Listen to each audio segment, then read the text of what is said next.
ठेवले तर आमचं म्हणणं आहे की ही सर्वसाधारण सभा तुम्हाला चौथी पहिलं प्रोसिजर फायनल घ्यायची देता येत नाही. त्यामुळे उद्याची सर्व सभा जी आहे कलेक्टर साहेब तुम्हाला उद्याची सभा ही रद्द झाली पाहिजे. आता पहिल्या आता जी मिटिंगचा अजेंडा काढला त्यांनी तर मिटिंगच्या अजेंड्यात पहिले काय ते मागील सभेचा इतिवंत वाचल्याशिवाय दुसरी सभा घेता येते. त्यांनी तीन सर्वसाधारण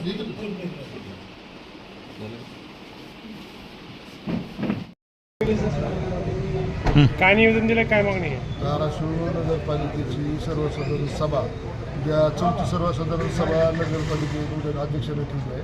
तर धाराशिव नगरपालिकेच्या सर्वसाधारण सभा ठेवत असताना पहिली सभा 13 तारखेला ठेवली, दुसरी 23 आणि 26 असेल.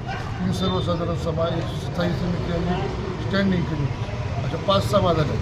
जेणेकरून एक ही सर्वसाधारण सभा किंवा कुठली सभा झाली तर नगरपालिकेच्या सर्वसाधारण सभा नंतर 8 दिवसांनी नगरपालिकेच्या पोर्टलवर सगळं प्रोसिडिंग ही फायनल होऊन पडली पाहिजे आणि ती नागरिकांना पाहण्यासाठी सर्व सदस्यांना पत्रकारांना पाहण्यासाठी 8 दिवसाच्या प्रोसिडिंग फायनल झालं पाहिजे. असं असताना देखील 3 सर्वसाधारण सभा, एक स्थायी समिती, एक स्टँडिंग सभा, 5 सभा झाली तर एकाचंही प्रोसिडिंग यांनी फायनल केलं नाही आणि प्रोसिडिंग ऑनलाईन टाकलेलं नाही.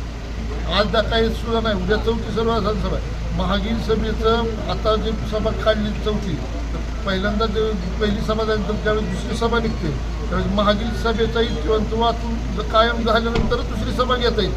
आता ही चौथी सभा आहे की मागील सभेचा इतिवंत वाचवायचं नाही, इतिवंत फायनल नाही, तरी यांनी चौथी सर्वसाधारण सभा केली.